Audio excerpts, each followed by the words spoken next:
यथा शिखा मयूरा नागनाम मर्यो यथा तथा वेदांग शास्त्राम गणितम मूर्धिघ्न स्थितम। जिस प्रकार मोरों में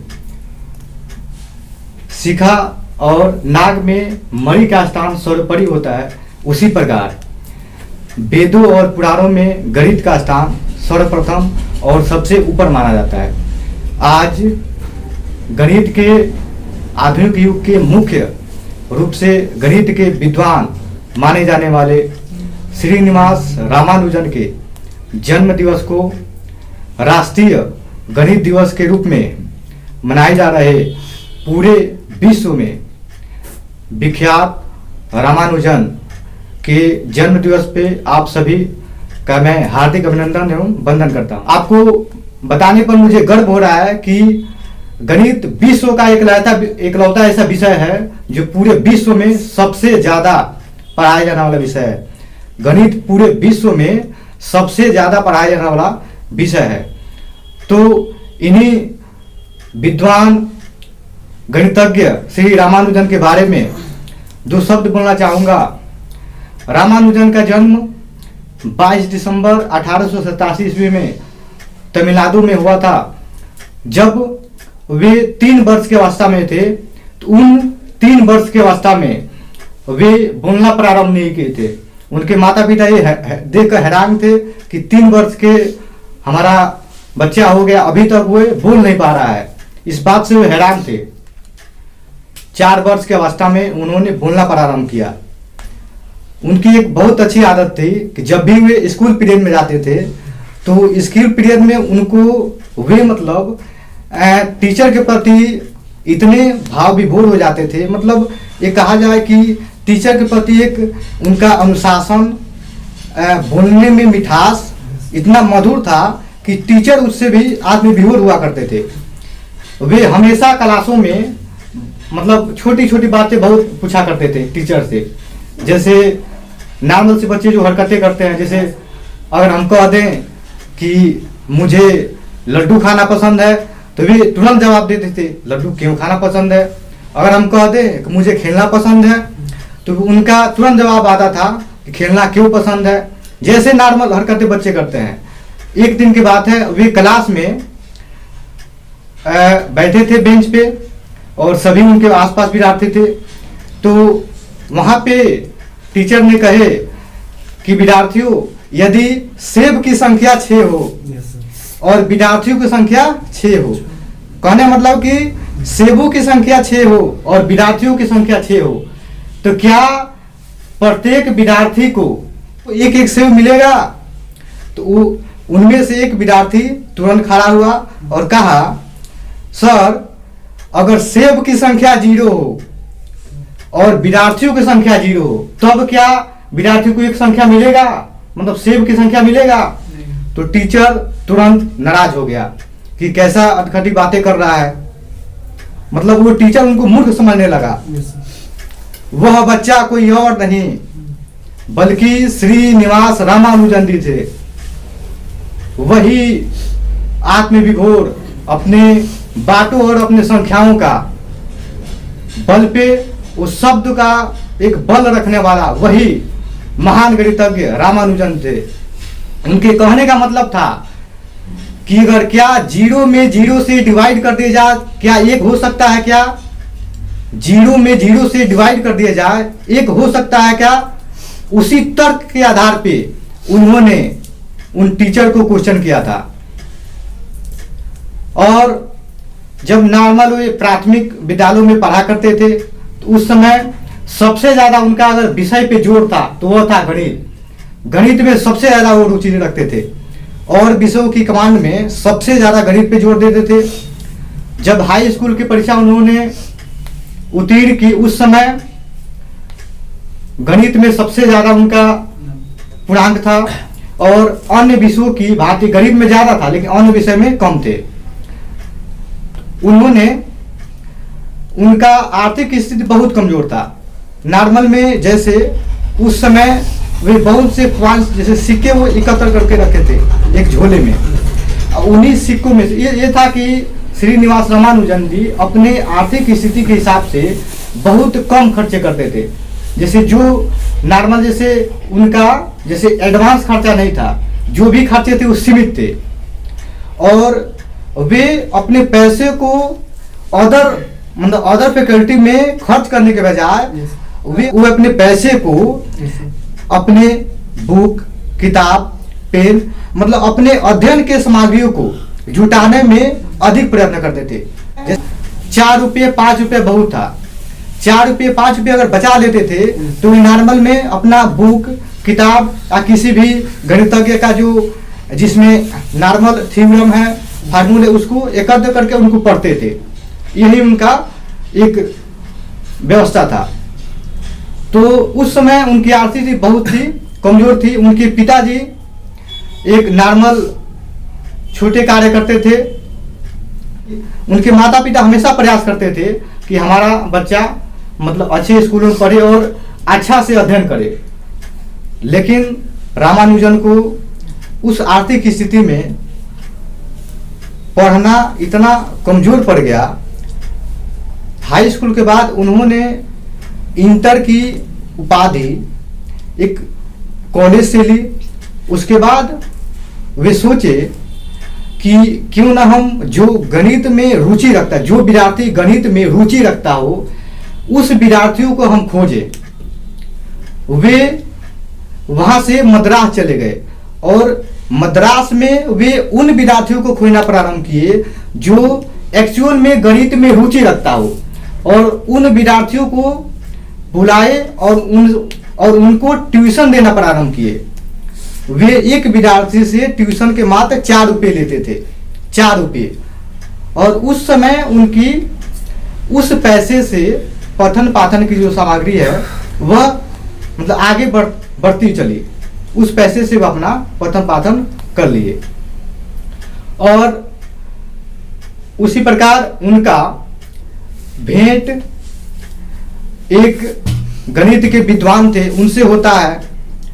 और वे गणित के विद्वान क्या किए, जब इनके थ्योरम को देखे तो वो आश्चर्यचकित हो गए, क्योंकि उनके थ्योरम जो थे इतने अटपटे थे। एक थ्योरम 4 या 5 पेज, नॉर्मल 6-7 पेज में होते थे। अब वे थ्योरम नॉर्मल आदमी समझ ही नहीं पाएगा कि थ्योरम है क्या। वे थ्योरम थे। जब भी उनका समय मिलता था, मतलब जब भी समय मिलेगा, जैसे सो कर जब उठते थे या कहीं जाने से पहले, जैसे वे नॉर्मल ट्यूशन लेते थे, उसके बाद से एक अकाउंटिंग का काम भी किए। एक अकाउंटिंग काम की, तो वहां से कुछ धन अर्जित हो जाता था और ट्यूशन से कुछ धन अर्जित हो, इससे उनका पठन पाठन इंटर तक गया। 11th में वे गणित में केवल पास हुए थे, बाकी विषय में फेल हुए थे। किसी तरह उन्होंने इंटर तक मतलब अपना जो शिक्षा है वो पूरा उत्तीर्ण किए। उसके बाद से जब वे गणित के एक विद्वान थे मद्रास के, उन्होंने इनके थ्योरम को देखा तो काफी आश्चर्यचकित हुए। उन्होंने कहा कि ऐसा थ्योरम लिखने वाला कोई साधारण व्यक्ति नहीं हो सकता। उन्होंने अपने उस समय नेशनल न्यूज एक चला करता था, एक न्यूज़पेपर आता था, उस समय उन्होंने अपने न्यूज़पेपर में, समाचार पत्रों में उनके द्वारा किए गए गणित में जो योगदान था, जो थ्योरम थे, उनको उसमें छापना चालू किए और अगर प्रकाशित करना चालू किए। उस प्रकाशित से पूरे भारत में नहीं, पूरे विश्व में उनका थ्योरम प्रकाशित हुआ, पूरे विश्व में प्रकाशित हुआ। उस समय की अवस्था में श्रीनिवास रामानुजन जी 15 पेज में एक थ्योरम को 15 पेज में इंग्लैंड के प्रोफेसर हार्डी थे, इंग्लैंड के प्रोफेसर हार्डी के पास उस 15 पेज के थ्योरम को उन्होंने भेजा। जबकि उस इंग्लैंड के प्रोफेसर हार्डी बहुत अच्छे विद्वान थे, वैज्ञानिक भी थे और गणित के बहुत जाने माने थे। उन्होंने, बल्कि वे समझिए तो रामानुजन के एक गुरु थे। प्रोफेसर हार्डी रामानुजन के गुरु थे, गुरु से भी उच्चतम स्थान था प्रोफेसर हार्डी का। तो उन्होंने उनको एक पोस्ट किया उस 15 पेज की थ्योरम को पोस्ट किया। उन्होंने जब प्रोफेसर हार्डी जब पढ़े, प्रोफेसर हार्डी जब इस थ्योरम को पढ़े तो वे 15 पेज की बजाय वो 7 से 8 पेज में उलझे रह गए। वे आश्चर्यचकित हो गए कि कोई नॉर्मल स्टूडेंट हमारे साथ मजाक किया हो। उसके बाद से उस थ्योरम को वो रख दिए। उसके बाद से जो गणित के विद्वान थे जिसके संपर्क में रामानुजन आए थे, जिन्होंने इनके थ्योरम और इनके गणित के योगदानों को प्रकाशित किए थे, उन्होंने वहां उस विदेश यात्रा में प्रोफेसर हार्डी जी से उनका काफी तालमेल था। तो उन्होंने उनके बारे में कहा और जो वह प्रोफेसर गणितज्ञ थे उनका जो विदेशी था, विदेशों में जो भी विज्ञानी थे तो उनसे एक संपर्क था। तो उन्होंने रामानुजन को कहा कि अगर रामानुजन विदेशों में अगर जाकर अपना गणित का जो मूल स्मृतियां है, उनके गणित के जो मूल खंड है उस पे अगर शोध करना चालू करते तो काफी यह एक बहुत बड़ा कदम होगा।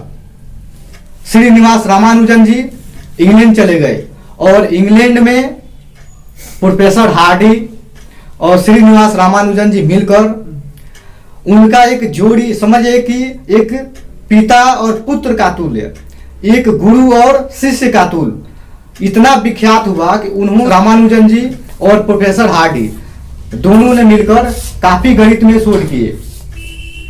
नॉर्मल कहा जाए तो श्रीनिवास रामानुजन जी 3000 थ्योरम अपने नोटबुक में वो लिख कर वहां ले गए थे। 3000 थ्योरम। अब वह थ्योरम ऐसे थे कि नॉर्मल आदमी अगर देख ले तो हैरान हो जाएगा, वो कहेगा कैसा थ्योरम है, समझ में नहीं आएगा। प्रोफेसर हार्डी भी कई थ्योरम को देखकर वहां आश्चर्य से खिंचवाते थे कैसा थ्योरम है। जहां प्रोफेसर हार्डी अपने नॉर्मल जो गणितज्ञ थे, नॉर्मल गणित के जो विद्वान थे, उनसे सर्वोपरि स्थान था प्रोफेसर हार्डी का। जब ये मार्किंग करते थे, प्रोफेसर हार्डी जब मार्किंग करते थे गणित के विद्वानों को, तो नॉर्मल वो 10 से 50, 50 से 60 के बीच में नंबर में मार्किंग करते थे। लेकिन जब वे श्रीनिवास रामानुजन जी का मार्किंग किए थे तो 100 में 100 मार्किंग किए थे। ये बहुत बड़ी बात है। 100 में 100 मार्किंग किए थे अंकों में श्रीनिवास रामानुजन को। ये आत्मसम्मान था रामानुजन जी का। वहीं से रामानुजन जी को बीए की उपाधि प्राप्त हुई और बीए की उपाधि प्राप्त होने के उपरांत पीएचडी की उपाधि वहीं से प्राप्त हुई शोध के उपरांत। वहां नॉर्मल जैसे श्रीनिवास रामानुजन जी अपना भोजन स्वयं बनाते थे, वही अपना भोजन स्वयं बनाते थे। नॉर्मल एक व्यक्तित्व जीवन निर्वाह करते थे। उनको ऐसा लगा कि हमारा जैसे शरीर इस यहाँ के वातावरण को सहन न कर पाएगा, तो उन्होंने प्रोफेसर हार्डी से कहा कि मैं अब अपने गांव जाना चाहता हूं। वे वहां से मद्रास लौट आए। मद्रास में आने के उपरांत नॉर्मल 2 से 3 साल के बाद अप्रैल 1920 ईस्वी को उनका अपने शरीर को त्याग दिए। यह निर्देश, यह समाचार, यह संदेश सुनकर जितने भी पूरे विश्व में कहा जाए जितने भी गणितज्ञ थे, गणित के जाने माने थे, सभी लोग की आंखें नम हो गई। सभी लोग इस संदेश को सुनकर, इस शोक संदेश को सुनकर उन्होंने कहा कि मैंने भारत और विश्व के एक ऐसे व्यक्ति का संपर्क छोड़ दिया जिन्होंने भारत को एक नवीन ऊंचाइयां तक, मतलब नवीन एक बुलंदी तक पहुंचा सकता था, बल्कि पहुंचाए भी। मात्र 32 वर्ष की अवस्था में श्रीनिवास रामानुजन उस गणित के क्षेत्र में इतना योगदान दिया कि उन्हीं के नाम पर राष्ट्रीय गणित दिवस मनाया जा रहा है। ऐसा समझिए कि किसी भी इंसान का जन्म जो होता है वह जन्म की उसका आयु अधिक हो तभी वो अच्छा कर्म करेगा। श्रीनिवास रामानुजन मात्र 32 वर्ष के अवस्था में गणित में वह कर दिखाया जो आज तक विश्व के रिकॉर्ड में किसी वैज्ञानिक ने न किया हो। ऐसा अमूल स्रोत उन्होंने गणित के क्षेत्र में दिया। उनके जो थ्योरम है, नॉर्मल कहा जाए तो 10,000 से भी अधिक थ्योरम पूरे विश्व में अब तक लाइब्रेरियों में, पुस्तकालय में और कहा जाए तो अन्य जहां भी मतलब पठन पाठन के स्रोत एकेडमी में अभी भी वहां पे पड़ा हुआ है, वहां से भी सेलिंग हो रहे हैं। प्लेटो के एकेडमी में, प्लेटो ने जब एकेडमी की स्थापना की थी उस समय भी प्लेटो अपने एकेडमी पर गणित को कंपल्सरी रखा।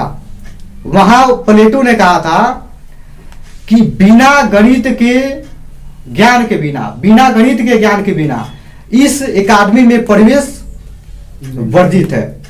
कहने का मतलब है कि जो शिष्य, जो विद्यार्थी गणित में रुचि नहीं रखता है या गणित नहीं पढ़ना चाहता है, उसका इस एकेडमी में प्रवेश वर्जित, मतलब वो प्रवेश नहीं ले सकता है।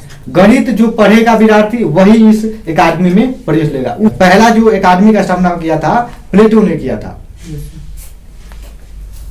अगर नॉर्मल कहा जाए तो हमारा जो एक पूरा ज्ञान इंद्रिया है, पूरा जो विषय है, उसका यही संदेश है कि ठीक से अपने कार्यों को करे।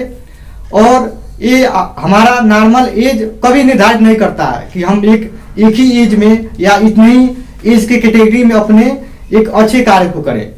हम चाहे तो 20 साल की भी अवस्था में हम अच्छे कार्य कर सकते हैं, हम 2 साल की अवस्था में अच्छे कार्य कर सकते हैं। ऐसा कभी नहीं है कि हम 80 साल समय मिलेगा या 100 साल समय मिलेगा तभी हम अच्छा कार्य करेंगे। यही पूरा इतिहास रामानुजन के जीवन को एक प्रख्यात विद्वान के रूप में भारत ही नहीं पूरा विश्व स्वीकार करता है। मुश्किलों से भाग जाना आसान होता है, मुश्किलों से भाग जाना आसान होता है। हर पहलू जिंदगी का इम्तिहान होता है। डरने वालों को कुछ नहीं मिलता जिंदगी में, डरने वालों को कुछ नहीं मिलता जिंदगी में। लड़ने वालों के कदमों में सारा जहान होता है, लड़ने वालों के कदमों में सारा जहान होता है। जय हिंद।